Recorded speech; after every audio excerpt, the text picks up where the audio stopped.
حسبکم یا ملائکتی، اے فرشتوں اب اتنا ہی حساب کافی ہے. اذهبوا به الى جنتی، اس بندے کو میری جنت میں لے جاؤ، یعنی اس کی قبر کو جنت کا باغ بنا دو. سبحان اللہ سبحان اللہ. اے میرے پیارے اسلامی بھائیو، گناہ بے حد ہیں، بہت زیادہ ہے، مگر درود کی کثرت تو کر لینا. توبہ کرتے رہیں، درود پڑھتے رہیں. اور درود واقعی ایسا وظیفہ ہے جو ایکچولی گناہوں کو مٹانے والا وظیفہ ہے. ایک حدیث پاک ہے، ہاں ایک حدیث سنیے تاکہ آپ کو یہ ریئلائز ہو جائے کہ ہم جیسے گناہگار بندوں پر مہربانی کتنی بڑی کی گئی ہے. یہ درود ہمیں عطا کر نا ہم پر احسان کتنا بڑا کیا گیا ہے. قال رسول اللہ صلی اللہ علیہ وسلم، حدیث پاک سنیے گا، اور نسائی شریف کی حدیث ہے، من صلی علیہ صلاۃ واحدۃ صلی اللہ علیہ عشرہ، جس نے مجھ پر ایک بار درود پاک پڑھا اللہ پاک اس پر 10 رحمتیں نازل فرماتا ہے. ومن وحطت عنہ 10 خطیئات، اور فرمایا اور 10 گناہ مٹاتا ہے. درود پڑھ رہے ہیں، ہر درود پر 10 گناہ بھی کم ہو رہے ہیں. پھر فرمایا وَرُفِعَتْ لَهُ 10 درجات، آقا فرماتے ہیں اور 10 درجات بلند فرماتا ہے. ایک گریڈ دنیا میں بڑھانے کے لیے نا بندہ کدھر کدھر فائل لے کے گھوم رہا ہوتا ہے. سر 17 گریڈ سے 18 کرا دیں، 18 سے 19 کرا دیں، کسی طرح 20 گریڈ لگ جائیں. 21-22 کے بعد تو سنا گریڈ بھی ختم ہو جاتے ہیں. اسی گریڈ کے چکر میں لوگوں کی دنیا گزر گئی.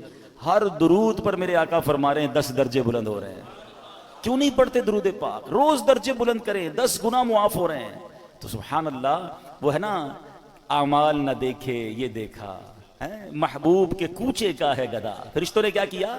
اعمال نہ دیکھے یہ دیکھا، محبوب کے کوچے کا ہے گدا، مولا نے مجھے یوں بخش دیا. سبحان اللہ سبحان اللہ. تو انشاءاللہ غلامی مصطفیٰ کا اگر دامن ہاتھ میں تھاما ہوگا نا، سرکار علیہ الصلوۃ والسلام کی غلامی ہوگی، درود پاک کی کثرت ہوگی، تو انشاءاللہ خیر ہو جانی ہے. اور اللہ کی رحمت ویسے ہی بہت بڑی ہے. وہ غالباً مولانا حسن رضا خان صاحب کا شعر ہے نا، میرے جرم اس سے، تیری رحمتوں سے کم ہیں میرے جرم اس سے زائد، نہ مجھے حساب آئے نہ مجھے شمار آئے. کیا خوبصورت کاؤنٹنگ پیش کی ہے. مولا مجھے اور کوئی حساب نہیں آتا، مجھے یہ نہیں پتا میرے جرم کتنے ہیں، مجھے ایک حساب آتا ہے کہ تیری رحمتوں سے کم ہیں. مجھے یہ پتا ہے بہت زیادہ ہے، میں مانتا ہوں بڑی خطائیں ہیں، بڑے جرم ہیں، مگر ایک حساب ضرور آتا ہے مجھے کہ جتنے بھی گناہ ہیں تیری رحمتوں سے کم ہیں، میرے جرم اس سے زائد نہ مجھے حساب آئے نہ مجھے شمار آئے. مولا اور کوئی کاؤنٹنگ نہیں آتی مجھے، ایک کاؤنٹنگ پتا ہے کہ جتنا تو بڑا رحیم ہے نا، تیری رحمت جتنی بڑی ہے اس کے مقابلے میں میرے گناہ کچھ نہیں. اسی کریم سے بھروسہ ہے، اسی رحمان سے بھروسہ ہے. بس درود پاک کی کثرت کیجئے، اللہ سے سچی محبت کیجئے، توبہ کیجئے. اور آج تو ویسے بھی مانگنے کی رات ہے نا، آج تو ویسے بھی التجا کرنے کی رات ہے. وہ بڑا کریم ہے، وہ رحمان ہے، جو وہ کروڑوں کو بخش رہا ہے تو مجھ جیسے گناہگار کو بخشنا اس کی رحمت کے لیے کیا مشکل ہے. اللہ ہم سب کی بخشش فرمائے. نیت کر لیں کہ بس انشاءاللہ آج کے بعد درود پاک کی کثرت کریں گے انشاءاللہ. آئیے مل کر محبت کے ساتھ باآواز بلند درود پاک پڑھ لیں. صلو علی الحبیب صلی اللہ تعالی علی محمد صلی اللہ علیہ وسلم. حضرت وہب بن منبہ رحمۃ اللہ تعالی بہت بڑے بزرگ ہیں، یہ تابعی بزرگ ہیں. آج یہ بھی سمجھ لیں تابعی کس کو کہتے ہیں، صحابی کس کو کہتے ہیں. پہلے یہ ڈیفینیشن سمجھ لیں. جس شخصیت نے سرکار دو عالم علیہ الصلوۃ والسلام کا ایمان کی حالت میں دیدار کیا یا صحبت اٹھائی. دیدار کرنا شرط نہیں ہے کیونکہ کچھ صحابہ نابینا بھی تھے. صحبت اٹھائی ایمان کی حالت میں اور ان کا انتقال بھی ایمان پر ہوا تو وہ صحابی ہیں. اور سبحان اللہ ہر صحابی جنتی ہے، ہر صحابی نبی اس سے بڑی کمال کی بات ہے. دنیا کا کوئی کتب، کوئی ابدال، کوئی غوث کسی صحابی کے مرتبے پر نہیں پہنچ سکتا ہے. لیکن غوث کتب ابدال کی کتنی عبادتیں. امام اعظم کے بارے میں آتا ہے 45 سال تک عشاء کے وضو سے فجر پڑھی. غوث پاک کے بارے میں آتا ہے آلموسٹ مور دین 30 ایئرز عشاء کے وضو سے فجر پڑھی، پوری رات کئی سالوں تک قرآن پڑھا. مگر کوئی بھی جس کو کہتے ہیں نا کہ غوث کتب ابدال کسی ایک صحابی کے مرتبے پر نہیں پہنچ سکتا. اور کئی صحابہ ایسے ہیں جنہوں نے کوئی نماز ہی نہیں پڑھی، کوئی روزہ نہیں رکھا. ہے نا عجیب بات. کیسے ہوتا تھا ایسا؟ جب نبی پاک غزوات کے لیے جاتے تھے، جنگ کے لیے جاتے تھے، تو کچھ لوگ آتے تھے پیارے آقا کی بارگاہ میں، نبی پاک کی باتیں سنتے، آپ کا دیدار کرتے، کلمہ پڑھتے اور جنگ میں شامل ہو جاتے، شہید ہو جاتے. موقع ہی نہیں ملا نماز پڑھنے کا، کوئی وقت ہی نہیں آیا نماز پڑھنے کا. مگر مرتبہ کیا مل گیا کہ کسی غوث کتب ابدال کوئی برابر ہی نہیں پہنچ سکتا. تو پتہ یہ مرتبہ ملا کیسے تھا؟ یہ مرتبہ ملا ہے جلوائے جانا دیکھنے کی برکت سے. یہ دیدار یعنی اللہ کریم نے, اچھا یہ بڑی عشق والی اور بڑی گہری بات ہے, کہیں پڑھی نہیں ہے ٹھیک ہے, لیکن ہے بڑی گہری بات. کہتے ہیں کسی کی منہ دکھائی ہوتی ہے, کسی کو دیکھ کر بندہ کہتا ہے آج اس کا دیدار کیا تو اس کو کوئی تحفہ دینا ہے. حبیب پاک کے چہرہ انور کی جس نے زیارت کر لی, صرف زیارت ایمان کی حالت میں کر لی اور اس کا خاتمہ ایمان پر ہو گیا, رب کریم نے اس کو انعام کیا عطا فرمایا کہ اس کو صحابی بنا دیا. اب دنیا کا کوئی غوث, کوئی کتب, کوئی ابدال اس کے مرتبے پر نہیں پہنچ سکتا. یہ محبوب کریم کے جلوے کی رعنائیاں اور ان کے دیدار کی برکتیں ہیں. اور پھر تابعی کس کو کہتے ہیں؟ یہ سیکنڈ لیئر ہے. فرسٹ لیئر صحابی ہے, سیکنڈ لیئر ہے تابعی. یہ وہ لوگ ہیں کہ جنہوں نے کسی صحابی کا ایمان کی حالت میں دیدار کیا اور ان کا خاتمہ بھی ایمان پر ہوا. یہ ہے تابعی. تابعی بھی جنتی ہیں. اور پھر فرمایا کہ جس نے کسی تبع تابعی کہلاتے ہیں, جس نے ایمان کی حالت میں کسی تابعی کا دیدار کیا اور اس کا انتقال بھی ایمان پر ہوا, اس کو تبع تابعی کہتے ہیں. یہ 3 ادوار ہیں. کبھی آپ کتاب میں پڑھیں گے نا, پرانی کتاب میں قرون ثلاثہ پڑھیں گے آپ, 3 ٹاپ لیول کے دور, 3 ادوار, the top era of the world. یہ 3 وہ دور ہیں جو سب سے مبارک دور کہلائے. نمبر 1 صحابہ, پھر تابعی اور پھر تبع تابعی. اب یہ جو حضرت وہب بن منبہ ہیں یہ تابعی ہیں. چلے ایک اور آپ کی معلومات میں اضافہ کر دوں, 4 فقہ کے امام ہیں, امام اعظم ابو حنیفہ, امام شافعی, امام احمد بن حنبل اور امام مالک. چاروں کمال ہیں, چاروں ہمارے سر کے تاج ہیں ٹھیک ہے. لیکن ان چاروں میں افضل کون ہیں؟ امام اعظم ابو حنیفہ ہیں, کیونکہ آپ تابعی ہیں. امام اعظم نے کئی صحابہ کی صحبت اٹھائی, ان سے ملاقات کی, ان کا دیدار کیا. بہرحال اب میں آتا ہوں اس واقعے کی طرف. ون آف دا امیزنگ واقعہ ہے اور آج کی رات کی مناسبت سے انشاءاللہ بہت ساری باتیں ہم سیکھیں گے. حضرت وہب بن منبہ کہتے ہیں کہ حضرت ابراہیم خلیل اللہ علی نبینا علیہ السلام, ٹھیک ہے, یہ اللہ کے خلیل, اللہ کے دوست. اور اللہ اکبر, موضوع میرا آج نہیں ہے لیکن باتیں ذہن میں آتی جا رہی ہیں.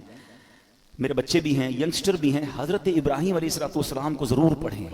ہی is one of the amazing personality of the history of universe.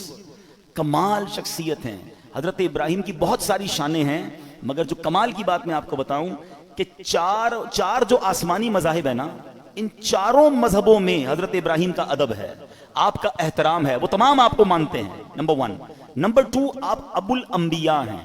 حضرت ابراہیم کے بعد جتنے نبی آئے وہ سب آپ کی اولاد میں سے, اس لیے آپ کو ابو الانبیاء بھی کہا جاتا ہے.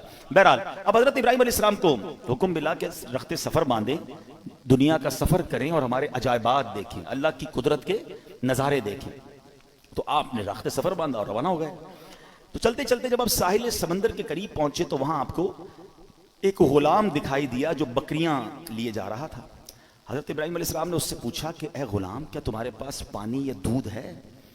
تو عرض کیا جی ہے, جو آپ کہیں آپ کو پیش کر دوں گا. آپ کو کیا چاہیے, آپ بتائیے, پانی چاہیے یا دودھ چاہیے؟ تو حضرت ابراہیم نے کہا کہ پانی پلا دو. اس نے اپنا ڈنڈا اٹھایا اور قریبی چٹان کے پاس گیا, وہاں رک کر کچھ بولا. چٹان پر اس نے اپنا عصا مارا تو چٹان سے پانی کا چشمہ جاری ہو گیا. حضرت ابراہیم کو اس نے پانی بھر کے پانی پلا دیا. اچھا, حضرت ابراہیم نے بھی اپنا تعارف نہیں کرایا تھا کہ آپ کون ہیں. تو آپ نے پانی پیا اور حیرت سے غلام کو دیکھنے لگے. تو اس نے حیران نے دیکھا, غلام نے دیکھا کہ بڑے حیران ہو رہے تھے. آپ کو حیرانی کیوں ہو رہی ہے؟ تو کہا حیرانی نہیں ہوگی, تم نے جا کے لکڑی ماری, ڈنڈے ماری اور پتھر سے پانی نکل آیا. تو کہا میں آپ کو راز بتاؤں. تو کہا بتاؤ. کہ مجھے پتا چلا ہے کہ اللہ کے ایک نبی ہیں اور اللہ پاک نے انہیں اپنا خلیل بنایا ہے, اور میں خلیل اللہ کے وسیلے سے جو بھی مانگتا ہوں نا اللہ مجھے عطا فرما دیتا ہے. میں بھی اس چٹان پر گیا تھا, میں نے اسی خلیل اللہ کا نام لیا تو پانی کا چشمہ آ گیا. حضرت ابراہیم نے کہا کہ میں ہی وہ خلیل اللہ ہوں جسے اللہ پاک نے خلیل بنایا. اللہ اکبر. یہ سن کر تو غلام کی خوشی کی انتہا نہیں رہی کہ میں تو روز جس کے وسیلے سے کام کر رہا ہوں وہ آج میرے سامنے آ گئے. وہ کہتے نا, وہ آئے ہمارے گھر, خدا کی قدرت ہے, کبھی ہم ان کو کبھی اپنے گھر کو دیکھتے ہیں. دلی دل میں اپنی قسمت پر فخر کر رہا تھا. کہتے واقعی سچ بتا دیں آپ ہی خلیل اللہ ہیں؟ حضرت ابراہیم فرماتے ہیں ہاں میں ہی خلیل اللہ ہوں. اللہ اکبر. یہ سننا تھا کہ وہ غلام بے ہوش ہو کر گرا, یعنی خوشی کے مارے اسے کنٹرول نہیں ہوا اور اس کی روح قبض ہو گئی. روایت میں آتا ہے اس وقت آسمان سے ایک نور اترا اور اس نور نے خوش نصیب غلام کی لاش کو ڈھانپ لیا. جب وہ نور چھٹا تو پتہ نہیں چلا وہ لاش کہاں گئی. نور سے اٹھا لیا گیا یا زمین میں دفن کر دیا گیا. یہ ایک واقعہ آپ کے ساتھ ہوا. آپ اور آگے بڑھے, ایک پہاڑ پر پہنچے, وہاں ایک گھر تھا, اس کے 2 دروازے تھے. آپ علیہ السلام اندر داخل ہوئے. اندر ایک تخت تھا, اس کے اوپر کسی کی لاش رکھی ہوئی تھی.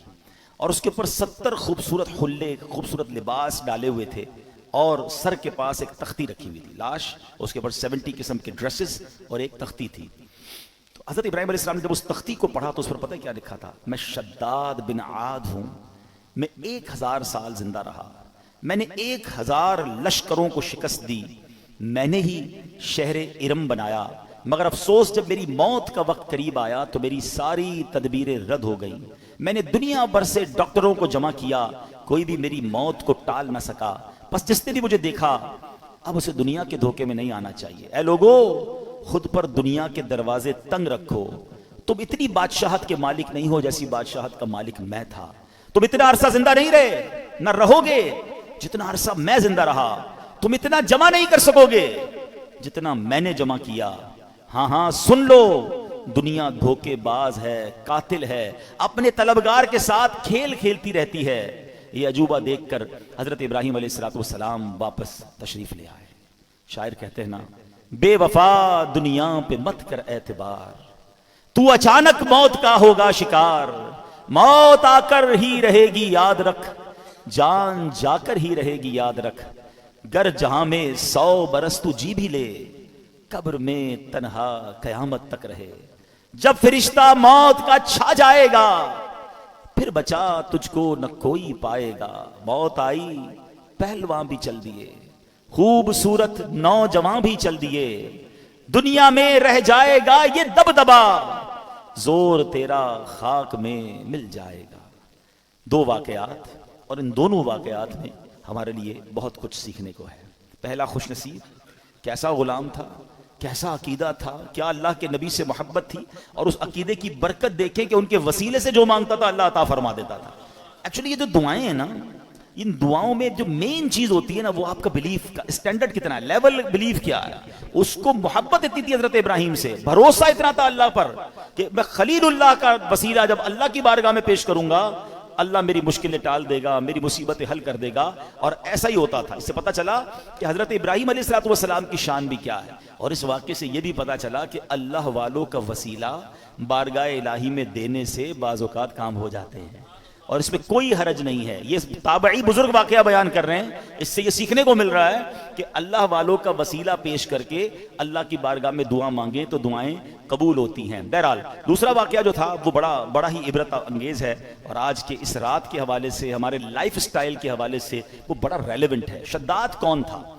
بڑے روب و دبدبے والا بادشاہ تھا، یہ غیر مسلم تھا، اور اس کے بارے میں اس نے کیا کیا تھا کہ اس نے جنت کا ذکر سن رکھا تھا غیر مسلم، مگر اسے سن رکھا تھا کہ مرنے کے بعد مسلمانوں کے پاس ایک کانسیپٹ ہے کہ جنت میں ان کو ڈالا جائے گا، تو اس نے کہا میں مرنے کا انتظار کیوں کروں اور مسلمان کیوں ہوں، میں خود ہی جنت بنا لیتا ہوں۔ شداد کی جنت دنیا میں مشہور تھی، اس نے کیا کیا، ایک عظیم شہر بنایا۔ ہم کیا امیجن کرتے ہیں حدیثوں میں نا کہ سونے کی اینٹیں ہوں گی، اس نے لٹرلی سونے کی اینٹوں سے محل بنائے، زبرجد اور یاقوت کے ستون کھڑے کیے، سنگریزوں کی جگہ خوبصورت موتی بچھا دیے، ہر محل کے گرد جواہرات بچھا کر اوپر نہریں جاری کی، طرح طرح کے درخت اگائے، غرض ایسا عظیم شہر بنایا، نہ دنیا میں اس سے پہلے کوئی ایسی سٹی کریٹ ہوئی، نہ اس کے بعد کبھی ہوئی۔ اور جب شہر مکمل ہو گیا نا، یعنی یہ شداد کا واقعہ کوئی افسانہ نہیں ہے، قرآن میں اس کا ذکر موجود ہے۔ اللہ قرآن میں فرماتا ہے فَصَبَّ عَلَيْهِمْ رَبُّكَ صَوْتَ عَذَابٍ إِنَّ رَبَّكَ لَبِالْمِرْصَادِ، تو ان پر تمہارے رب نے عذاب کا کوڑا برسایا، بے شک تمہارا رب یقیناً دیکھ رہا ہے۔ اللہ اکبر، اتنی دولت، اتنا مال، مگر ہوا کیا کہ شداد اس شہر میں قدم بھی نہیں رکھ سکا۔ جب وہ کریٹ ہو گیا، جب اس کی اوپننگ سیریمنی کا وقت آیا، شداد کو بلایا گیا کہ جناب اب آپ نے اس شہر میں داخل ہونا ہے جو آپ نے جنت دنیا میں بنائی ہے، مگر اس سے پہلے اسے موت نے آ لیا۔ جہاں میں ہے عبرت کے ہر سو نمونے، مگر تجھ کو اندھا کیا رنگ و بو نے، کبھی غور سے بھی یہ کبھی دیکھا ہے تو نے، جو آباد تھے وہ محل اب ہیں سونے، جگہ جی لگانے کی دنیا نہیں ہے، یہ عبرت کی جا ہے تماشا نہیں ہے۔ ایسے کئی واقعات آپ نے بھی دیکھے ہوں گے، اپنی لائف میں دیکھے ہوں گے۔ بڑی تیاری کرتا ہے انسان، بڑی پلاننگ کرتا ہے، ابھی یہاں پہنچنا ہے، ابھی یہ گھر کمپلیٹ کروں گا، ابھی یہ بلڈنگ بنا لوں گا، ابھی بزنس سیٹل کروں گا، ابھی فلاں ملک پہنچ جاؤں گا، اور اچانک اس کی زندگی کا وقت پورا ہو جاتا ہے۔ آپ کو پتہ ہے آج جو رات ہے وہ رات کون سی رات ہے؟ کہ اس رات فیصلے ہونے ہیں، اس رات یہ لکھا جانا ہے. جی ہاں، روایتوں میں مضمون ملتا ہے کہ یہ وہ رات ہے کہ جس رات یہ ڈیسیشن لیا جائے گا کہ اگلے سال کس نے مرنا ہے. یہ وہ رات ہے جس رات فیہا یفرق کل امر حکیم. قرآن کہتا ہے اس رات میں ہر حکمت والا کام بانٹ دیا جاتا ہے. نصف شعبان کی جب رات آتی ہے نا، حضرت عطا بن یسار فرماتے ہیں کہ 15th نائٹ آف شعبان جب رات آتی ہے تو حضرت ملک الموت کو ایک چھوٹی کتاب، ایک صحیفہ دیا جاتا ہے، حکم دیا جاتا ہے اس میں جن کے نام لکھے ہیں ان کی روح اس سال قبض کر لینا. آج یہ ڈیوٹی دے دی گئی ہوگی یا دے دی جائے گی کہ اس اگلے سال میں کس نے دنیا سے جانا ہے. وہ آپ فرماتے ہیں آدمی شادی بیاہ میں مصروف ہوتا ہے، گھر کی تعمیر و ترقی میں لگا ہوتا ہے، جبکہ اس کا نام مردوں کی فہرست میں لکھا جا چکا ہوتا ہے. بے وفا دنیا پہ مت کر اعتبار، تو اچانک موت کا ہوگا شکار. موت آ کر ہی رہے گی یاد رکھ، جان جا کر ہی رہے گی یاد رکھ. ذرا تھوڑا سا امیجن کرو نا، 2023 شب برات میں ہمارے ساتھ کچھ لوگ تھے جو آج نہیں ہیں. اٹ مینز ان کا نام اس رات ڈیسائیڈ ہو چکا تھا اور وہ ڈیلیور کر دیا گیا تھا. ہمیں نہیں، ان کو بھی نہیں پتا تھا، ہمیں بھی نہیں لگتا تھا یار یہ تو آس پاس ہی رہتے ہیں یار، یہ کدھر جائے گا. مگر he is not with us right now. کہاں ہے؟ اپنی قبر میں. اگلی شب برات پھر آنی ہے. ہو سکتا ہے پھر فیضان غوث پاک مسجد میں اجتماع ہوگا، ہو سکتا ہے میں نہ ہوں، ہو سکتا ہے آپ نہ ہوں. کس بات کا غرور ہے یار؟ کس بات کی پلاننگ ہے؟ اتنے جنازے اٹھنے کے بعد بھی ہمیں غفلت، ہمارے اوپر غفلت ہے. میں ریسنٹلی ایک واقعہ ہوا ہے، بہت ہی میرے کلوز فرینڈ ہے، میں نام نہیں لوں گا، ان کے رشتہ دار یہاں موجود ہیں، مگر اس لیے وہ واقعہ بیان کر رہا ہوں کہ بہت کچھ سیکھنے کو ہے ہمارے لیے اس میں. ابھی پچھلے دنوں کی بات ہے، دنیا بھر سے لوگ جرمنی میں جمع ہوتے ہیں. ایک بزنس جو ہے وہ ایگزیبیشن لگتا ہے، ایم ٹیکس، بڑے بڑے بزنس مین جاتے ہیں وہاں پر. اس بار اتفاقاً مجھے بھی جانے کا موقع ملا. ہماری نیت بزنس کی نہیں تھی، ہم الحمدللہ یہ نیت لے کر گئے تھے کہ جب دنیا بھر کے بزنس کمیونٹی کے لوگ جمع ہو رہے ہیں تو کیوں نہ ہم، ویسے جرمنی میں دعوت اسلامی کا بڑا کام ہے تو ہم نے سوچا کہ ہم اپنا دعوت اسلامی کا کام بھی دیکھ لیں گے اور اس ایگزیبیشن میں جا کر بھی اسلام کی دعوت، نیکی کی دعوت اور لوگوں کو اللہ رسول کی بات پہنچائیں گے. میرے بہت اچھے وہ دوست بھی تھے، بہت، اگر وہ آج حیات ہوتے تو آج ہمارے اجتماع میں ہوتے. وہ اس مسجد میں بھی اجتماع میں آتے تھے. اتنا ہماری، یعنی سمجھ لیں ہماری اس فیملی کا حصہ تھے وہ. ٹھیک ہے نا؟ کیا ہوا اب دیکھیں، مطلب کہاں موت آ سکتی ہے، کیسے موت آ سکتی ہے، آپ ذرا سمجھیے گا. اچھا میں اور آپ آج تک جب بھی جہاز میں بیٹھے ہیں ہمیں ایک ہی ٹینشن ہوتی ہے، جہاز گر نہ جائے. ایسا ہی ہے نا؟ سیٹ بیلٹ باندھ لیں، جہاز جب ببل کرتا ہے تو ہمیں گھبراہٹ ہوتی ہے کہ یار جہاز کریش ہو گیا تو مر جائیں گے. وہ جہاز میں بیٹھے، وہ جہاز کریش نہیں ہوا. 200-300 مسافر تھے، سب جرمنی پہنچے، مگر جہاز میں کم و بیش 35,000 فٹ کی بلندی پر ان کی روح قبض ہو گئی. وہ جہاز میں تھے، میں جرمنی ایئرپورٹ پہ لینڈ ہوا، مجھے میسج آیا، مجھے یقین نہیں آیا. میں نے کہا اچھا، میسج بھی بڑا عجیب تھا کہ فلاں بھائی کا جہاز میں انتقال ہو گیا اور ابھی کچھ گھنٹوں بعد جرمنی فلائٹ اترے گی. میں نے کہا یار جہاز میں انتقال ہوا ہے تو خبر کیسے باہر آ گئی؟ اب تو خیر جہاز میں انٹرنیٹ آ گیا ہے. اب میں نے ان کے رشتہ داروں کو تلاش کرنا شروع کیا. ان کے کچھ رشتہ دار بھی جرمنی میں تھے، میں نے ان کو فون کیا. میں بھی ایئرپورٹ پہ ہی ہوں، جرمنی فرینکفرٹ ایئرپورٹ پہ ہی تھا. جہاز سے اترا، مجھے میسج آیا، مجھے یقین نہیں آیا کیونکہ مجھے یہ پتا تھا کہ یہ سارے آ رہے ہیں جرمنی. ان کے رشتہ دار کو کال کیا، وہ کہتے ہیں ہمارے پاس بھی خبر آئی ہے اور جہاز سے ہی آئی ہے، لیکن ہم خود بھی شش و پنج میں ہیں کہ واقعی ایسا ہو گیا. تو میں نے کہا جہاز سے کیسے آ گئی؟ کہ ان کے کچھ دوست ساتھ تھے، انٹرنیٹ انہیں ملا، انہوں نے فوراً میسج کیا. اور اچھا اب فلائٹ کب لینڈ ہوگی؟ تو کہا فلائٹ ابھی 5 گھنٹے باقی ہیں یا 4 گھنٹے باقی ہیں. میں بھی انتظار کرتا رہا، بار بار ہم فون پہ رابطے میں رہے. اور جیسے ہی جہاز لینڈ ہوا تو یہ خبر پکی تھی کہ دبئی سے جب جہاز اڑا کچھ گھنٹے، 1 یا 2 گھنٹے بعد ان کی طبیعت بگڑی. جہاز میں جو بھی فرسٹ ایڈ دیا جا سکتا تھا دینے کی کوشش کی گئی، مگر ان کا وقت پورا ہو گیا. نماز پڑھ کر دبئی ایئرپورٹ پہ بتایا، انہوں نے وضو کیا، اسلامی اپنے دوستوں کو کہا چلو یار نماز پڑھ لیں. انہوں نے نماز پڑھی، ماشاءاللہ نیک آدمی تھے، نمازی آدمی تھے، ہماری محفل و اجتماعات میں آتے تھے. اور جہاز کے اندر ان کا انتقال ہو. اللہ پاک ان کی مغفرت فرمائے، ان کے درجات بلند فرمائے، جنت الفردوس میں اعلیٰ مقام عطا فرمائے. بہرحال الحمدللہ وہاں دعوت اسلامی کا نیٹ ورک تھا، وہاں پر ان کو ماشاءاللہ غسل بھی سنت کے مطابق دیا گیا. اللہ کی رحمت سے نگران شورا وہاں موجود تھے، انہوں نے جنازہ پڑھایا. دنیا بھر کے بزنس کمیونٹی کے لوگوں نے جنازے میں شرکت. دعوت اسلامی کا مرکز فرینکفرٹ فیضان مدینہ میں یہ سب ہوا. مطلب یوں دیکھا جائے تو آخری جو فیونرل تھا یا آخری جو ان کے جو رسمیں تھی وہ تو بہترین ہو گئی، لیکن ہم سب کو وہ ایک پیغام دے کر گئے، جگہ جی لگانے کی دنیا نہیں ہے، یہ عبرت کی جا ہے تماشا نہیں. اب بھی اگر مجھے اور آپ کو احساس نہیں ہوگا کہ میں کبھی بھی مر سکتا ہوں، یعنی پلان اتنے سارے کرنے والا کیوں نہیں سوچتا آگاہ اپنی موت سے کوئی بشر نہیں، سامان 100 برس کا ہے، پل کی خبر نہیں. آج آپ میں سے بہت سارے لوگ قبرستان گئے ہوں گے، جانا چاہیے. شب برات سنت ہے قبرستان جانا. نہیں گئے تو فارغ ہو کے ابھی چلے جائیے گا. رشتہ داروں کی قبریں ہوتی ہیں, مرحومین کی قبریں ہیں, جانا چاہیے, فاتحہ پڑھنی چاہیے. لیکن دو باتیں قبرستان کے حوالے سے بھی عرض کر دوں. قبرستان جب بھی جائیں, اگر آپ کی کسی ریلیٹیو کی قبر ہے اور وہ قبر ایسی جگہ پر ہے کہ جہاں آپ کو کئی قبریں پھلانگ کر پیر رکھ کے وہاں جانا پڑے گا, تو پھر نہ جائیں, کیونکہ قبر پر پیر رکھنا ناجائز ہے. بلکہ ایسے راستے پر چلنا جس کے بارے میں یہ گمان ہو کہ یہاں پہلے قبریں تھیں اب راستہ بنایا گیا, وہاں بھی چلنا حرام ہے, تو نہ جائیں. ٹھیک ہے, اب باہر ہو کے فاتحہ پڑھ لیں, انشاءاللہ آپ کی حاضری ہو جائے گی. السلام علیکم یا اہل القبور یغفر اللہ لنا ولکم وانتم سلفنا ونحن بالاثر. بڑی پیاری دعا ہے. اس دعا کا معنی بھی بڑا عبرت والا ہے. بات پتہ ہے کیا ہے, ہم دعائیں پڑھتے ہیں اس کا معنی نہیں پتا ہوتا. اگر صرف اس ایک دعا کو سمجھ جاؤ نا, تو جو میں بیان کر رہا ہوں آپ کو سمجھ آ جائے گا. دعا کیا ہے, یاد بھی ہوگی آپ کو. السلام علیکم یا اہل القبور, کیا معنی ہے, اے قبر والوں تم پر سلام ہو. یغفر اللہ لنا ولکم, اللہ تمہاری اور ہماری مغفرت فرمائے. وانتم سلفنا ونحن بالاثر, تم پہلے چلے گئے, ہمیں پیچھے آنا ہے. ہائے ہائے, یہ پیغام ہے اس دعا میں کہ قبریں دیکھ کر یاد کرو کہ یہ چلے گئے, اب تم نے جانا ہے. قبرستان جاتے ہیں پھر بھی چہرے پہ ہنسی ہے, پھر بھی انجوائمنٹ ہے, پھر بھی موبائل فون ہے. قبر کی کسی کو تدفین ہو رہی ہوتی ہے نا, تو باہر وہاں بیٹھ کے سگریٹ پی رہے ہوتے ہیں, گپے لگا رہے ہوتے ہیں, بزنس کی باتیں کر رہے ہوتے ہیں. یار قبرستان جا کر تو یاد کر لو کہ کل میری باری آنے والی ہے. عبرت جس کو کہتے ہیں میسج لینے کا انداز ہی نہیں ہے. ہمارے بزرگان دین کیسے عبرت کے مدنی پھول لیتے تھے, لیکن ہمیں عبرت لینا نہیں آتا ہے. اب ذرا سوچیں. اچھا چلیں اس دعا میں ایک اور بات بھی سیکھ لیجئے. ماشاءاللہ وہی والی بات ہے نا, جو چیز سیکھنے کو مل جائے تو سیکھ لینی چاہیے. تو سیکھنی کیا ہے کہ اس میں کیا میسج ملا. دعا کیا ہے, دوبارہ دہرائیے گا. السلام علیکم یا اہل القبور. واہ بھائی واہ, مسئلہ تو حل ہو گیا اس دعا میں. حدیث پاک کی دعا ہے یہ, مشکات شریف میں دعا موجود ہے. اے قبر والو تم پر سلام ہو. قبرستان میں سارے اللہ کے ولی ہیں, بتاؤ نا, سارے صحابہ ہیں, سارے جنتی ہیں. ہمیں کیا پتا ہے, شرابی کی بھی قبر ہے, کبابی کی بھی قبر ہے, نمازی کی بھی قبر ہے, نیک کی بھی قبر ہے, گناہ گار. اللہ سب کی مغفرت فرمائے. مگر عام مسلمانوں کو حدیث کیا بتا رہی ہے, یا اہل القبور, اے قبر والو تمہیں سلام ہو.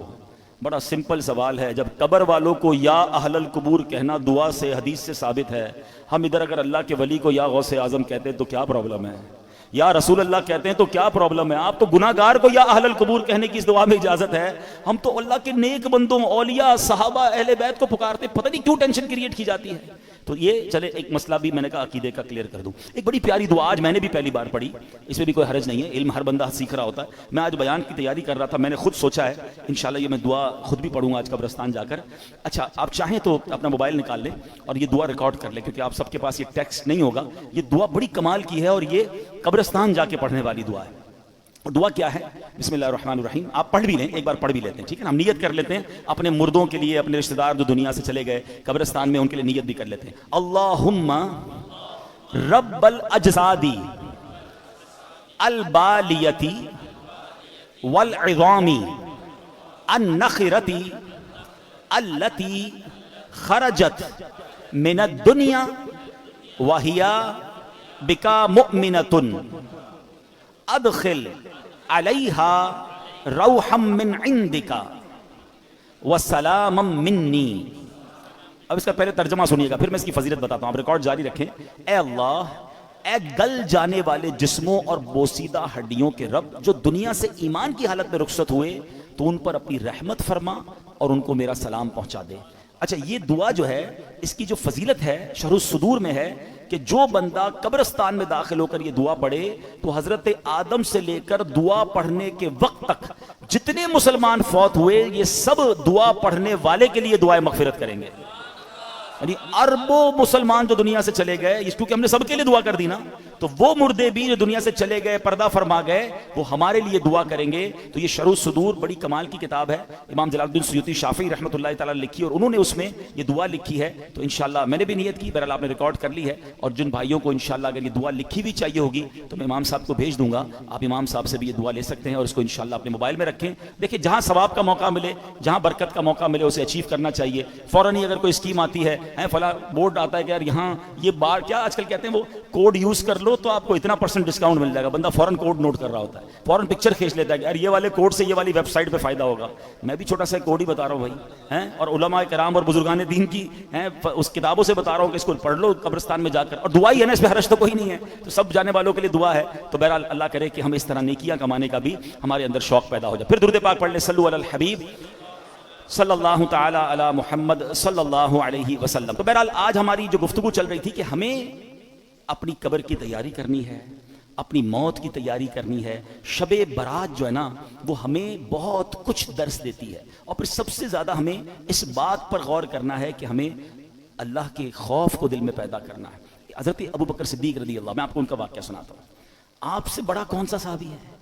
آپ سے بڑھ کر کس کے جنتی ہونے میں شک آپ کر سکتے ہیں؟ نہیں, آپ تو قطعی جنتی بھی کیسے ہیں کہ نبی پاک کی زبان سے جنت کی بشارت سنی, بلکہ کتنی بار بشارت سنی. پیارے آقا علیہ الصلوۃ والسلام نے ایک بار پتہ کیا فرمایا, دیکھیں کیسا پیار ہے.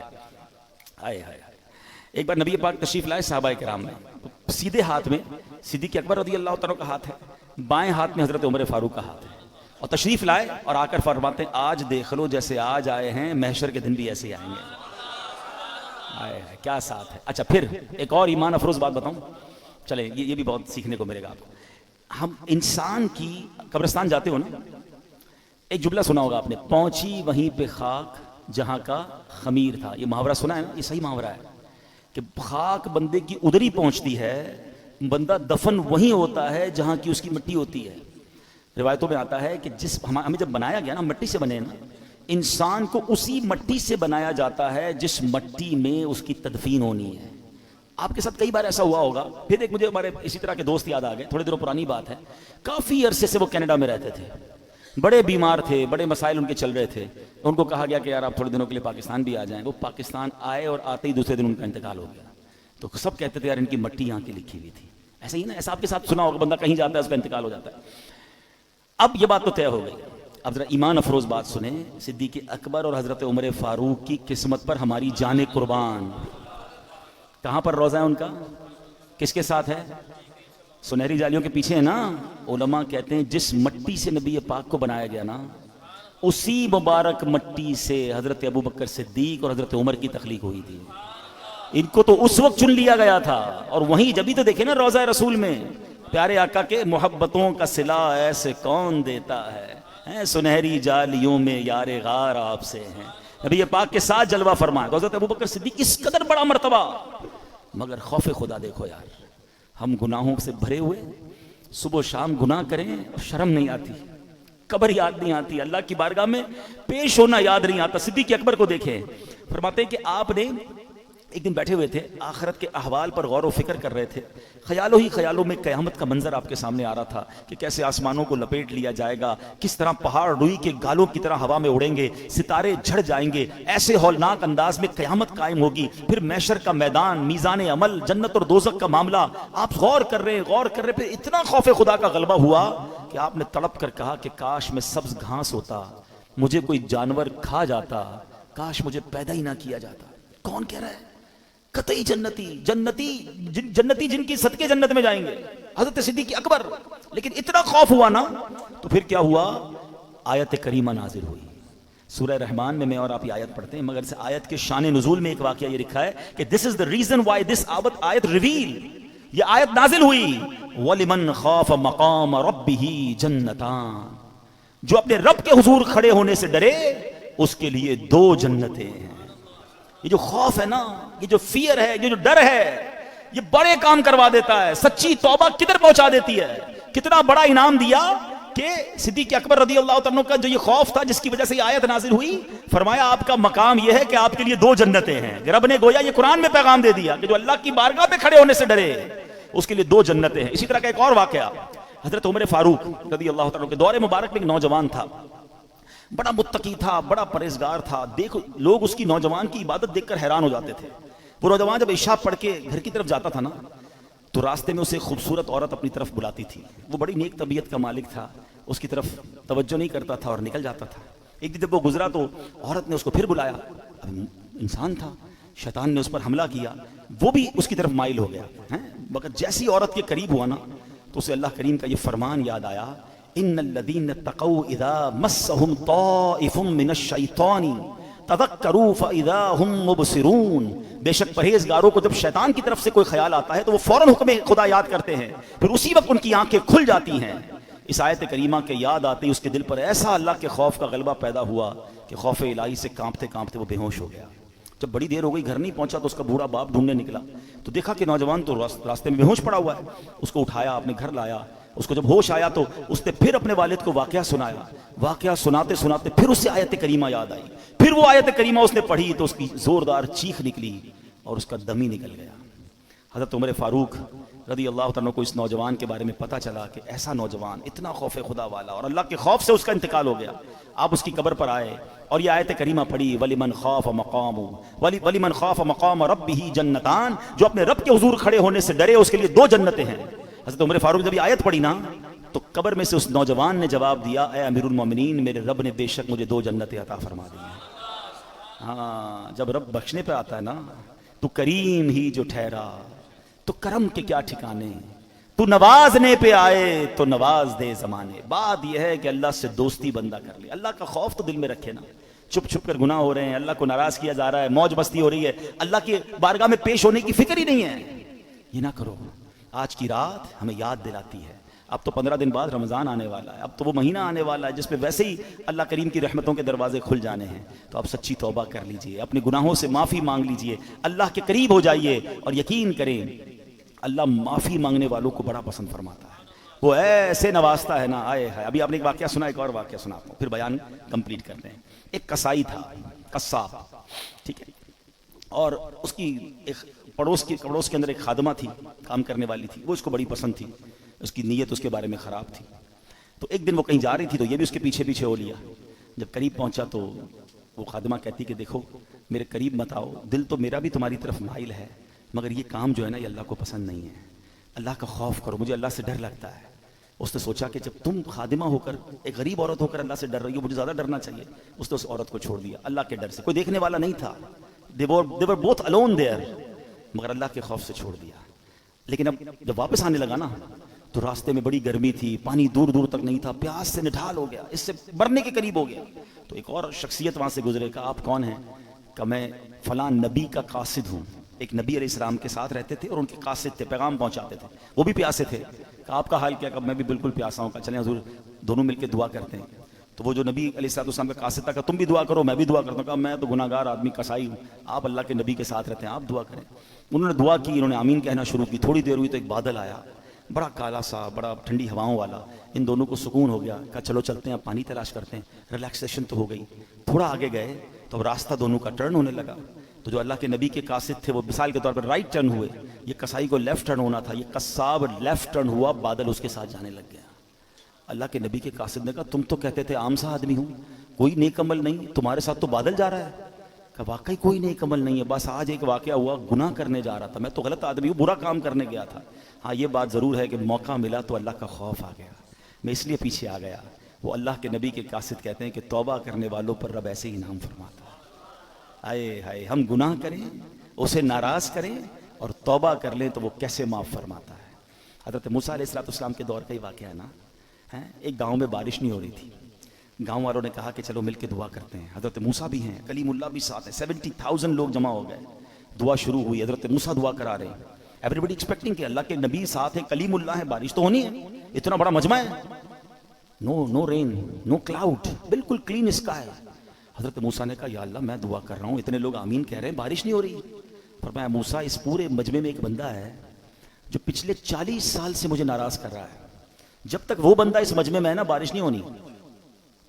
حضرت موسیٰ نے کہا کہ یا اللہ میں اس بندے تک کیسے یہ بات پہنچاؤں؟ کہ تو کھڑے ہو کر اعلان کر، تیرا کام آواز لگانا پہنچانا میری ذمہ داری ہے۔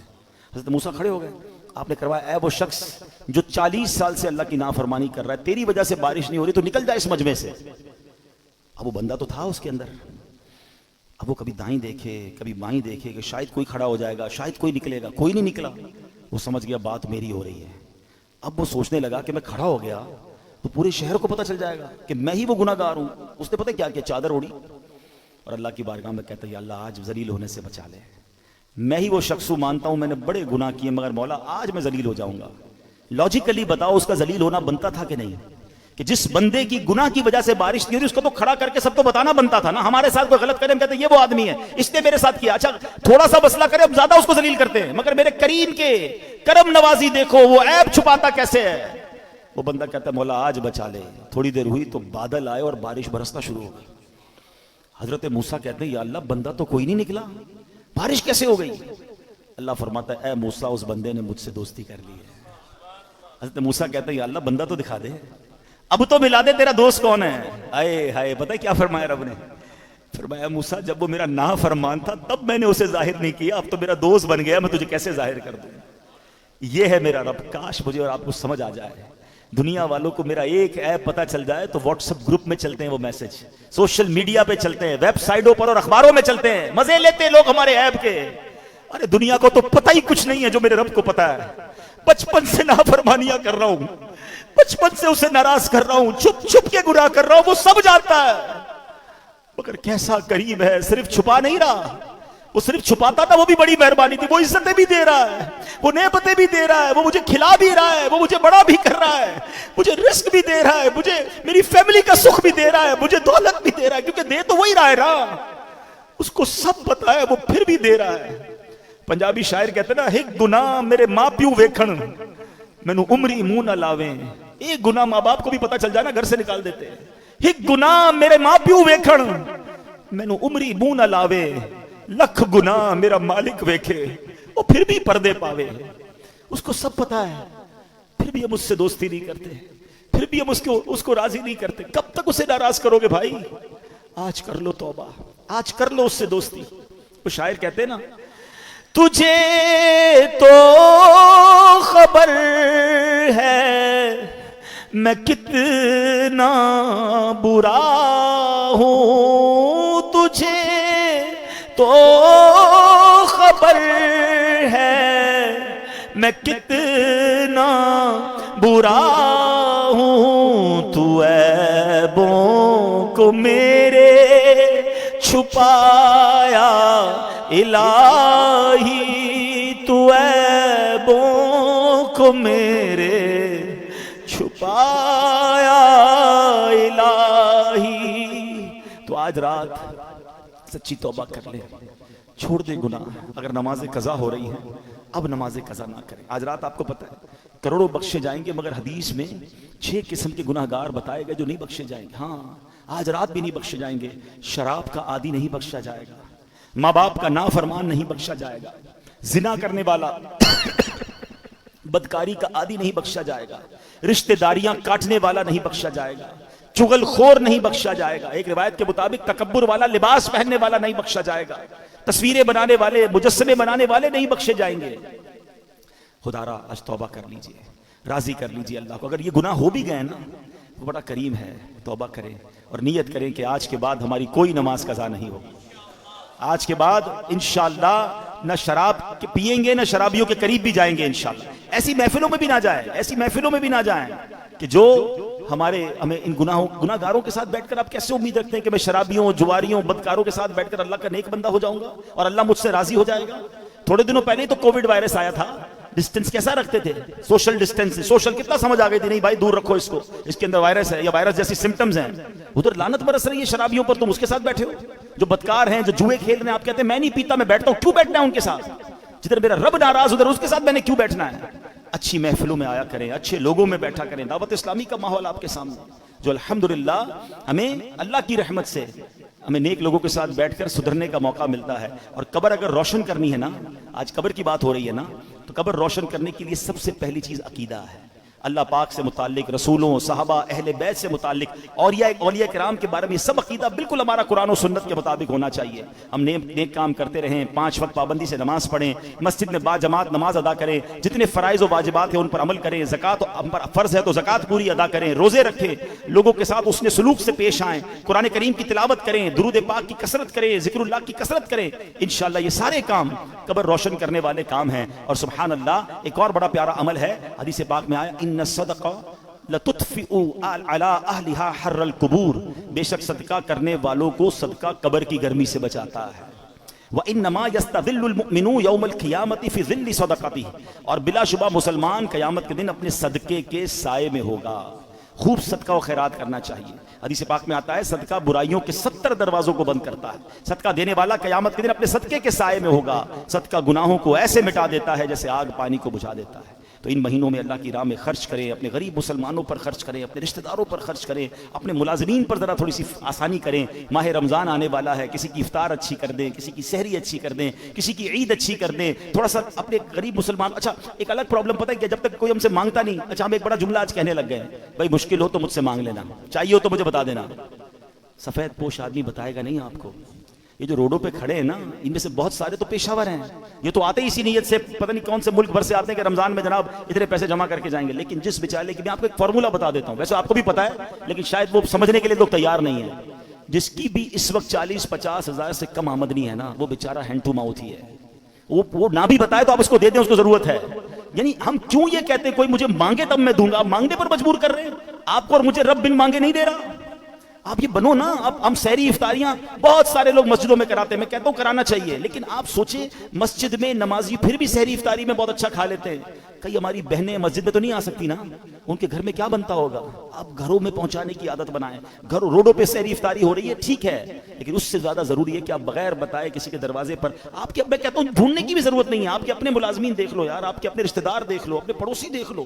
40,000 سے جس کا اسکیل 50,000 سے نیچے ہے نا, آپ اس کو راشن بھیجو گے وہ خوشی خوشی رکھ لے گا. پچھلے دنوں کی بات ہے, ایک بھائی بتا رہے تھے ہم راشن بانٹ رہے تھے, تو ایک بندہ آیا اور اس راشن بانٹنے والے کو کہتا ہے میں اپنے بہنوئی اپنے داماد کے ساتھ آیا ہوں, اس لیے ابھی تو میں آپ سے راشن نہیں مانگ رہا, میں تھوڑی دیر بعد آؤں گا تو مجھے دے دینا. اور اس نے دیکھا کہ وہ چھوٹی کون سی گاڑی ہوتی ہے FX, بولے اس گاڑی میں آیا تھا حالانکہ, مگر اس کو بھی راشن کی ضرورت تھی. سب لوگ ہینڈ ٹو ماؤتھ چل رہے ہیں. غریب آدمی کے پاس فروٹ لینے کے پیسے نہیں ہیں. ہم میں سے کئی لوگ ہیں جن کے گھر میں روز فروٹ آتا ہے, شاید روز گوشت اور چکن بنتا ہے. ہمیں تو شاید گوشت اور چکن کا دام بھی نہیں پتا, ہم میں سے کئی لوگ وہ ہیں.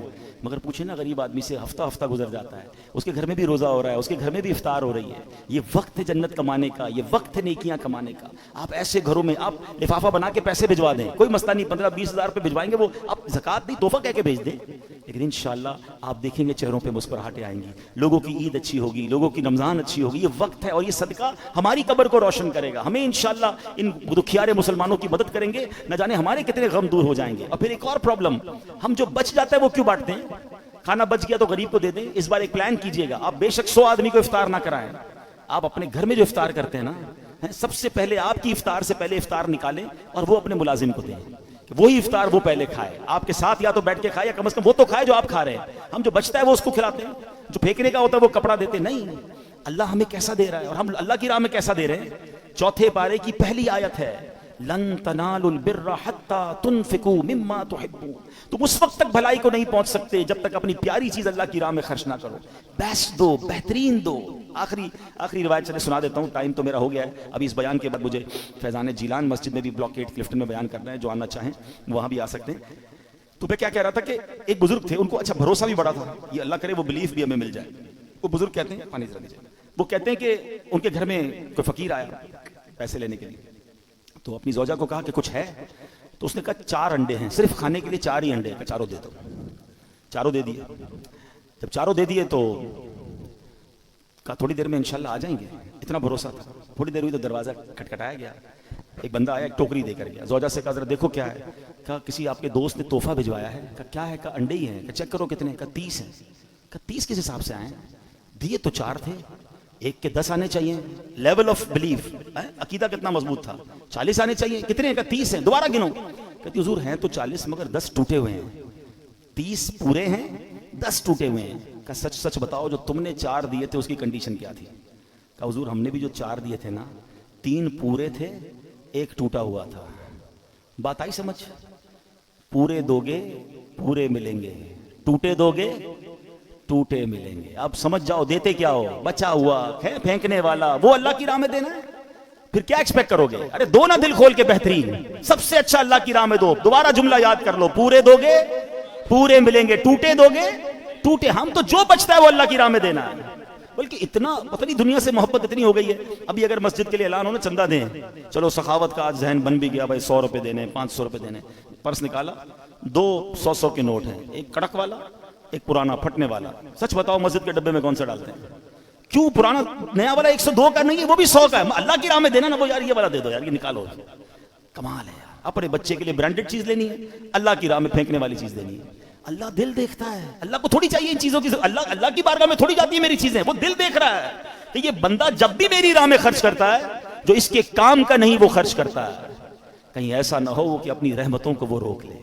تم دل کھول کر خرچ کرو، وہ تمہیں اپنی ہماری اوقات سے بڑھ کر پہلے بھی عطا فرما رہا ہے اور عطا فرما. ایک روایت بھی ایسی ہے، اللہ حدیث پاک ہے، حدیث قدسی ہے، اے ابن آدم گن گن کر خرچ نہ کرو ورنہ وہ رب کریم بھی تمہیں گن گن کر عطا فرمائے گا.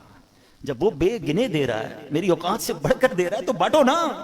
بھائی زکوٰۃ پوری ہو گئی، بھائی ہم نے حساب کر لیا اب اور نہیں دینے. ارے بھائی نیکی کا کام ہے، دے دو، کوئی بات نہیں، اللہ بھی تو دے رہا ہے. زکوٰۃ سے اوپر دینا منع تو نہیں ہے، صدقہ دینا منع تو نہیں ہے، تو خرچ کیا کریں. نیکی کے موقع، یہ موقع ہیں، یہ دن ہیں، اور یہ بڑا مشکل سال ہے غریبوں کے لیے، ان کی ہیلپ کریں. اور اس کے بعد میری گزارش ہے، عاشقان رسول کی ایک عظیم و شان تنظیم دعوت اسلامی آپ کے سامنے ہے. جس طرح دعوت اسلامی دنیا بھر میں کام کر رہی ہے، جس طرح پوری دنیا میں مسجدیں بن رہی، میں تو اور بہت ساری دعوت اسلامی کی خدمات آپ کو بتا سکتا ہوں، مگر میرا خیال ہے اس محلے، اس علاقے والوں کے لیے یہ ایک مسجد جتنا بڑا تحفہ ہے. شاید اس کی اہمیت ان لوگوں سے پوچھیے کہ جب وہ یہ مسجد یہاں یہ نہیں تھی، فیضان اسلام ہمارے پاس نہیں تھی، تو یہ بڑی راتیں ہم کہاں مناتے تھے؟ ہمارے پاس کیا ایسی جگہ تھی؟ آج اللہ کی رحمت سے جس طرح یہ رونقیں ہیں، نوافل میں بھی امید ہے یہاں ٹھیک ٹھاک عوام ہوگی، شام کو پھر ایک زبردست پروگرام. تو یہ سب چیزیں، اور ایسا یہاں نہیں ہو رہا. میں نے آج عصر کی نماز کے بعد نوافل پڑھے فیضان بسم اللہ سول لائنز کینٹ اسٹیشن پہ، ماشاءاللہ 3-4 منزلیں ساری فل. آج ساری کراچی میں آپ دیکھیں، پورے پاکستان میں دیکھیں، ساری دنیا میں دیکھیں. میں ابھی 3 دن ہوئے ہیں افریقہ سے آیا ہوں. میں الحمدللہ کینیا گیا، یوگنڈا گیا، تنزانیہ گیا، سب جگہ دعوت اسلامی کے مراکز بن رہے ہیں، بن چکے ہیں، مزید بن رہے ہیں. وہاں افریقن بچے عالم بن رہے ہیں، حافظ بن رہے ہیں. جو سوشل میڈیا پہ میں فالو کر رہے ہیں وہ دیکھ رہے ہوں گے مناظر کہ کس طرح وہاں اللہ کی رحمت سے پہلے وہ مسلمان ہوتے ہیں، پھر عالم بنتے ہیں، پھر ٹیچر بھی بن جاتے ہیں، پھر دوسروں کو عالم بنا رہے ہیں. یہ کون سی فیکٹری ہے جو اللہ کی رحمت سے دعوت اسلامی ساری دنیا میں لگا رہی ہے؟ میں سچی بات بتاؤں، میرے پیسوں کے نصیب جاگتے ہیں، بھاگ جاگتے ہیں جو دعوت اسلامی کے کاموں میں خرچ ہو جاتے ہیں. تو دل کھول کر اپنی دعوت اسلامی کو دیں. آپ کہتے ہیں یار دعوت اسلامی کو بہت سارے دینے والے ہیں. بھائی دعوت اسلامی کے کام بھی تو دیکھیں جو 150 ملکوں میں کام کر رہی ہے. اب یہ ایک مسجد پر رکنا تو نہیں ہے نا. کیا ڈیفنس میں اور ادارے نہیں بنانے؟ کیا دنیا میں اور ہم نے پروگرامز نہیں کرنے؟ ہم تو چاہتے ہیں اور اس پیغام کو لے کر آگے چلیں. مگر یہ آپ کے سپورٹ سے ہوگا، یہ آپ کے انشاءاللہ طریقے سے ہوگا. تو آپ ہمارا ساتھ دیں. اس بار اپنی رمضان میں زکوٰۃ، اپنا ڈونیشن، اپنا صدقہ پہلے، میں دوبارہ کہوں گا الحمدللہ ہم پہلے شریعت کو لے کر چلتے ہیں. حق ہے آپ کے اپنے غریب رشتہ داروں کا، پہلے آپ ان کو دیں، اس کے بعد اپنی دعوت اسلامی کو دیں. اور یہ سوچ کر دیں کہ الحمدللہ میں دین کے اتنے بڑے کام میں اپنا حصہ ملا رہا ہوں. تو آپ آج شب برات بھی ہمارے امیر اہل سنت نے ایک بڑا پیارا ذہن دیا کہ شب برات چونکہ روحیں، جو مرحومین کی روحیں ہوتی ہیں نا، وہ ایصال ثواب کی تمنا رکھتی ہیں. ان کو آج ہمارے سارے دنیا سے جانے والے مرحومین، ان کو ثواب کی تمنا ہوگی. تو آج اجتماع میں بھی ان کے لیے دعا کریں، قرآن پڑھ کے دعا کریں، صلاۃ و تسبیح پڑھیے، آپ ان کو ایصال ثواب کریں. اور ایک اور طریقہ اچھا یہ ہے کہ 15ویں رات ہے تو 1500 روپے کا ایک یونٹ ہم نے بنایا کہ اپنے ایک مرحوم کے نام پر 1500 روپے آپ دعوت اسلامی کو دیں، اس نیت کے ساتھ کہ اس کا ثواب آپ کے مرحومین کو ملے. اچھا نارملی ہم اپنے والدین کو بڑا یاد کرتے ہیں. آج میں سوچ رہا تھا کہ یار میرے دادا دادی کو کون ثواب پہنچائے گا؟ میرے پر دادا پر دادی وہ بھی تو میرے ہیں نا، کیا ان کو دنیا میں اب کوئی بھی ثواب پہنچانے والا نہیں؟ میں انہی کی تو آل میں سے ہوں. میرے نانا نانی کو کون ثواب پہنچائے گا؟ تو یہ تو پیسے کچھ بھی نہیں ہے، ان کا مجھ پر احسان نہیں ہے، میرا رشتہ نہیں ہے. آپ میں سے کسی کے چچا کا انتقال ہوا ہوگا، خالہ کا انتقال ہوا ہوگا، کچھ قریبی دوستوں کا انتقال. آج رات ان کو یاد کرنے کی رات ہے. ان کی روح کتنی خوش ہوگی، یار میرے پڑ پوتے نے مجھے یاد کیا، میرے پڑ نواسے نے مجھے یاد کیا. تو آج تو دن ہے انہیں ثواب پہنچانے کا. وہ زندہ ہوتے تو ہم تحفہ نہیں دیتے. تو آج سمجھ لیں آپ 1500 روپیز کا گفٹ انہیں بھجوا رہے ہیں. سبحان اللہ، آن لائن ٹرانسفر کرتے ہو نا. میرے رب کی رحمت سے امید ہے یہ کتنے ثواب کے تحفے انہیں پہنچ رہے ہوں گے. تو باہر اسٹال دعوت اسلامی کا لگا ہوگا، جاتے جاتے دل کھول کر. اور آپ سوچیں، میں اپنے لیے نہیں مانگ رہا، یہ پیسے بھی دین کے کام میں ہی صرف ہوں گے. ثواب بھی ملے گا انہیں اور آپ کی طرف سے انہیں ثواب پہنچے گا. چونکہ یہ بیان میرا لائیو جا رہا ہے دنیا میں، جہاں مجھے آپ سن رہے ہیں، آج رات بھی، کل بھی، جب بھی موقع ملے اپنے مرحومین کو صدقہ و خیرات کر کے ایصال ثواب کرتے رہا کریں. اللہ پاک ہمیں عمل کرنے کی توفیق عطا فرمائے. آج رات رب کریم ہم سب کی مغفرت فرمائے، ہمارے گناہوں کو معاف فرمائے، ہمارے ماں باپ کو بخش دے. بس اللہ سے یہ دعا ہے میرے مولا، آج رات فیصلے کی رات ہے، ہمارے لیے اچھے فیصلے فرما دے، بہترین فیصلے فرما دے، ہمیں درازی عمر بالخیر عطا کر دے، ہمارے رزق میں برکت عطا فرما. آمین بجاہ النبی الامین صلی اللہ تعالی علیہ وسلم. اچھا ابھی کریں گے نا؟ ٹھیک ہے، ابھی انشاءاللہ دعا ہوگی اور دعا کے بعد آپ سب کے لیے لنگر کا بھی اہتمام ہے. سحری کی نیت سے، لنگر کی نیت سے آپ انشاءاللہ اس کو جو ہے نا کھانا کھا کے جائیے گا یا لے کر جائیے گا. صلو علی الحبیب صلی اللہ تعالی علی محمد صلی اللہ علیہ وسلم. درود پاک پڑھ لیں. اللہم صلی علی سیدنا و مولانا محمد عدد ما فی علم اللہ صلاة دائمة بدوام ملک اللہ. توبوا الی اللہ.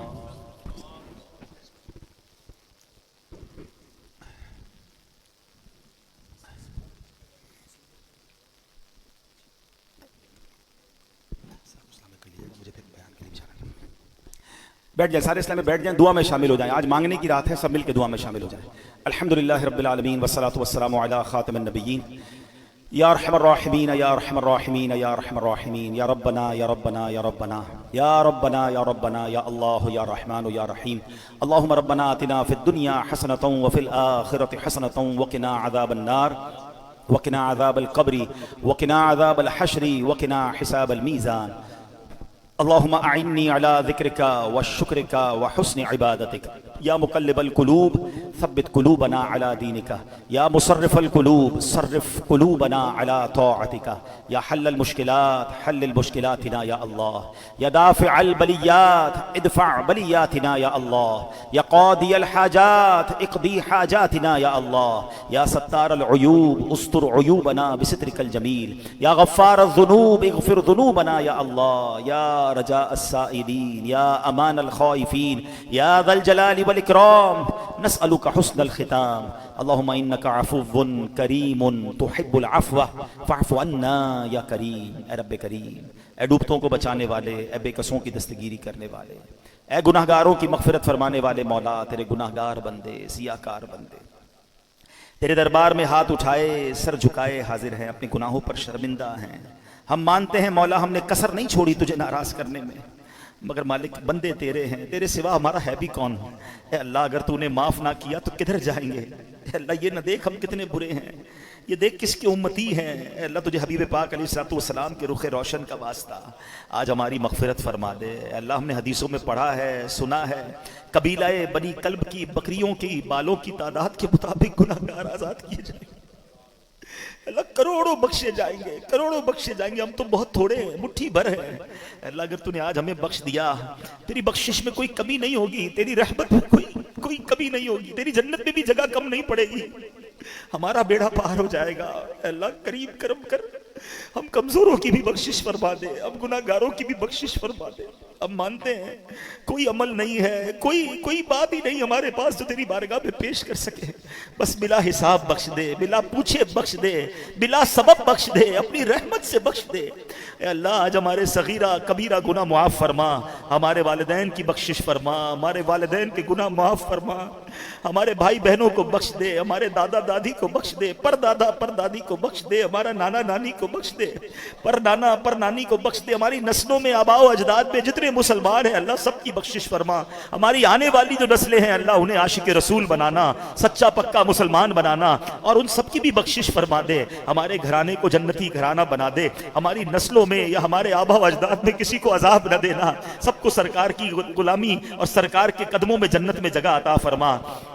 اے کریم آج مانگنے کی رات ہے. آج تو آسمان دنیا سے یہ آوازیں لگائی جا رہی ہیں، ہے کوئی مانگنے والا کہ اس کی دعا قبول کی جائے، ہے کوئی طلبگار اس کا سوال پورا کیا جائے، ہے توبہ کرنے والا اس کی توبہ قبول کی جائے. لبیک لبیک میرے مولا ہم حاضر ہیں، آج تیرے دربار میں ہم حاضر ہیں. اے اللہ ہماری مغفرت فرما دے، ہماری توبہ قبول فرما لے. ہم اپنے پچھلے سارے گناہوں سے توبہ کرتے ہیں. استغفر اللہ ربی من کل ذنب واتوب الیہ، استغفر اللہ ربی من کل ذنب واتوب الیہ، استغفر اللہ ربی من کل ذنب واتوب الیہ. اے اللہ ہمارے سارے گناہ معاف فرما دے. اے اللہ آج رات فیصلوں کی رات ہے. اے اللہ ہمیں درازی عمر بالخیر عطا فرما. جب تک زندہ رکھیو مالک، اپنے در کے سوا کسی کا محتاج نہ کیجیو. اے اللہ ہمارے رزق حلال میں برکت ڈال دے، رزق حرام سے ہم سب کو محفوظ فرما. اے اللہ ہمیں اپنے آخری اب زندگی کی آخری نماز بھی ہم کھڑے ہو کر ادا کریں. جب آخری وقت آ جائے ایمان والی، عافیت والی، مدینے والی موت ہمیں نصیب فرما.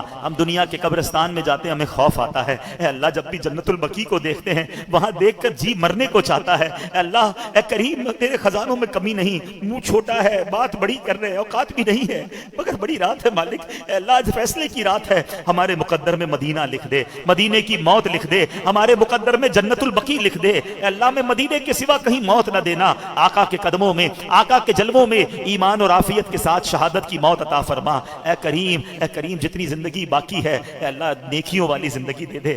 بڑے گناہ کر لیے مالک, ہم مانتے ہمارے کچھ گناہوں کی تو عادتیں پڑ گئی ہیں اے اللہ, کئی بار توبہ کی ہے, گناہ چھٹتے نہیں ہیں اے کریم, مگر تو چاہے تو سب ممکن ہے. آج کی رات ایسی نگاہ کرم کر دے کہ ہمارے سارے گناہوں کی عادتیں چھٹ جائیں. اے اللہ ہمیں نیک بنا دے, پرہیزگار بنا دے, عاشق رسول بنا دے, 5 وقت کا نمازی بنا دے, ہمیں اخلاص کی دولت دے دے, ہمیں ریاکاری سے بچا لے, ہمیں بناوٹ سے بچا لے. اللہ پہلے تو نیکی ہوتی نہیں, ہو جائے تو چھپتی نہیں. اے اللہ کرم کر, ہم ناکاروں کو اچھا کر دے. اے اللہ ہمیں سچا کر دے, ہمیں مخلص کر دے. اے اللہ تیرے دین کی خدمت کے لیے ہمیں قبول فرما لے. ہماری زبان میں برکت دے, ہماری صحت میں برکت دے, ہماری اوقات میں برکت دے, ہمارے علم و عمل میں اضافہ فرما. اے پروردگار ہمیں جو جس پریشانی میں ہے تو سب کے نام بھی جانتا ہے, کام بھی جانتا ہے. اے اللہ تو پریشان حالوں کے دلوں میں خوشی داخل کرنے والا ہے. آج ہماری پریشانیوں کو خوشیوں سے بدل دے, ہماری بیماریوں کو شفا سے بدل دے, ہمارے غموں اور دکھوں کو خوشیوں میں بدل دے. اے اللہ جو بے اولاد ہیں انہیں نیک اور صالح اولاد دے دے. اے اللہ جو قرضے میں ڈوبے ہیں ان کے قرضے اتر جائیں. اے اللہ جن کے روزگار کے مسئلے, کاروبار کے پرابلم ہیں, اے اللہ سب کے روزی روزگار, رزق حلال میں برکتیں اور وسعتیں عطا فرما. اے کریم ہم میں سے کوئی کسی پریشانی میں ہے, کوئی کسی دکھ میں ہے, تیرے سوا کون ہے جو دکھی دل کی فریاد سنے. اے بے قراروں کو قرار دینے والے, اے بے چینوں کو چین دینے والے. اے اللہ ہم میں سے کچھ لوگوں کے کچھ مسائل تو ایسے ہیں جس کے بارے میں لوگ کہتے ہیں یہ بڑا مسئلہ ہے, یہ نہیں حل ہوگا, اس میں بڑی مشکلیں ہیں. اے اللہ یہ لوگ کہتے ہیں, مگر ہمارا یہ ایمان ہے, ان اللہ علی کل شیء قدیر, ہمارا یہ ایمان ہے کہ تو چاہے دیکھ سکتی تھی مولا, تو تو ماں سے زیادہ چاہنے والا ہے. ہم پر اپنی رحمت کے دروازے کھول دے, ہم پر ہماری اے اللہ اپنی رحمت کے دروازے کھول دے اور ہماری مشکلوں کو آسان فرما. اے اللہ اس سال شب برات یہ بھی لکھا جاتا ہے اس سال کس نے حج کرنا ہے. اے اللہ یہ سال ہمارے لیے حج کا سال بنا دے, یہ سال ہمارے لیے مدینے کا سال بنا دے, حاضری حرمین کا سال بنا دے. اے پروردگار جتنے ہاتھ اٹھے ہیں سب کی جھولیاں بھر دے. اے اللہ ہمارے وطن عزیز پاکستان کی خیر فرما, فلسطین کے مسلمانوں کی خیر فرما, عالم اسلام کا بول بالا فرما, دشمنان اسلام کا منہ کالا فرما. اے اللہ اس مسجد کو شاد و آباد فرما, اس کو آباد کرنے والوں کے گھروں کو آباد فرما. رب یسر ولا تعسر وتمم لنا بالخیر یا فتاح وبک نستعین ببرکۃ ان اللہ وملائکتہ یصلون علی النبی یا ایھا الذین آمنوا صلوا علیہ وسلموا تسلیما. اللہم صل علی سیدنا و مولانا محمد عدد ما فی علم اللہ صلاۃ دائمۃ بدوام ملک اللہ. جب دم واپسی ہو یا اللہ, سامنے ہو روضہ رسول اللہ اور لب پہ ہو لا الہ الا اللہ محمد